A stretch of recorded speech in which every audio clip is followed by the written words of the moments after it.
Wholesaling Around the World, the Wisconsin edition. And Wisconsin comes in with a population rank of 21st in the United States. And in regards to virtually wholesaling, it's in the prime location in the United States, up in the Midwest, right there by some of the best states to wholesale in: Michigan, Ohio, Indiana, Illinois.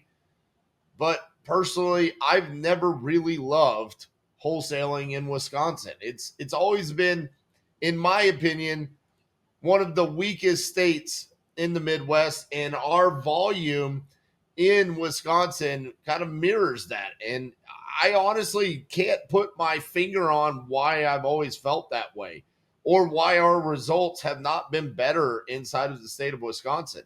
I mean, you have Milwaukee, Green Bay, Madison. You feel like there should be opportunities there that are comparable to some of the other Midwest states, but it just hasn't really been the case.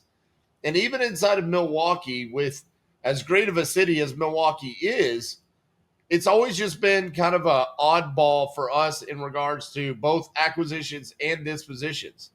It's really middle of the road. It's not super easy to get properties under contract. It's not super easy to dispo properties there. It's just kind of bland right in the middle. And that's pretty much where I rank Wisconsin in regards to where it sits in the 50 states. It's kind of right there around 25th, which is really shocking because of the price points and the fact that where it sits as a location.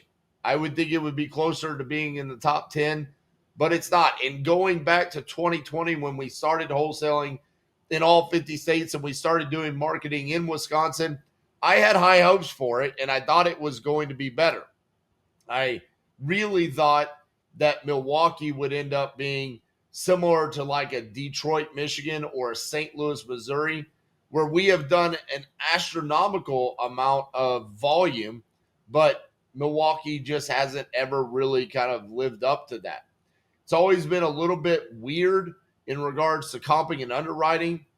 It's not like St. Louis or Birmingham or Detroit where the as is values are much lower. It's kind of always just, there's just a chunk of comps that kind of tells you where the property values are. So it's not as, I guess, Midwestern as some of the other Midwest states. And so because of that, I've never really loved Milwaukee, just overall, and Wisconsin as a whole.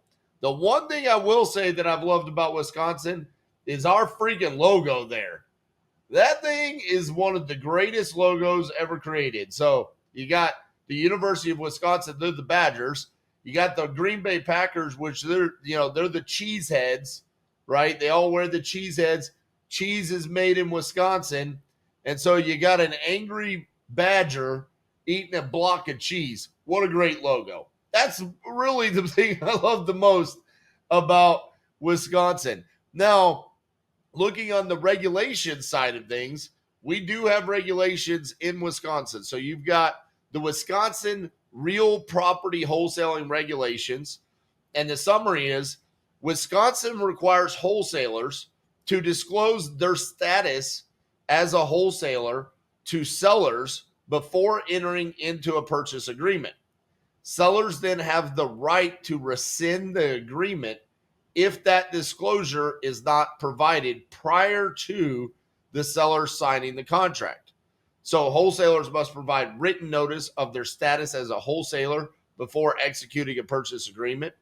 And sellers then can rescind the agreement at any time before closing if the wholesaler fails to disclose their status. And the sellers may retain any earnest money deposits or option fees paid by the wholesaler. So my question to the competition and the industry as a whole, who looks at how we talk to sellers and is not transparent about wholesaling or being a wholesaler and does the whole fake underwriter, my finance department needs to approve this. How do you get around wholesaling in Wisconsin? How are you teaching your students, your community, to talk to sellers in Wisconsin if you're not saying, hey, we are going to wholesale this property, sign this disclosure. I really want to understand how this is happening, where lying and mental manipulation is the commonplace for some of our competitors. Maybe they're making the choice to just avoid states that require transparency. But as we're breaking down state by state and we're seeing what the regulations are coming down, this is what the United States of America as a whole wants from us as an industry: transparency, authenticity, honesty. Just tell the sellers that you're a wholesaler, you're going to sign a contract, and then you're going to assign your equitable interests. If you do that, they don't have an issue. That's how the majority of these regulations are written.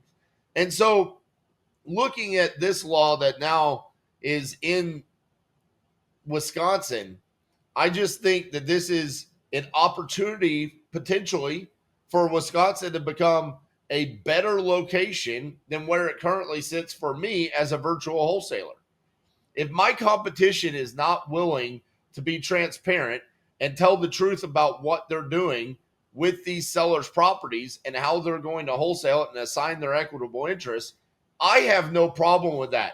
The Titanium University community has no issues whatsoever with being transparent and just explaining to the seller the value that we bring. We don't have to play these games. And so I personally believe that if every state were to adopt this regulation right here, it would only make our industry better overall.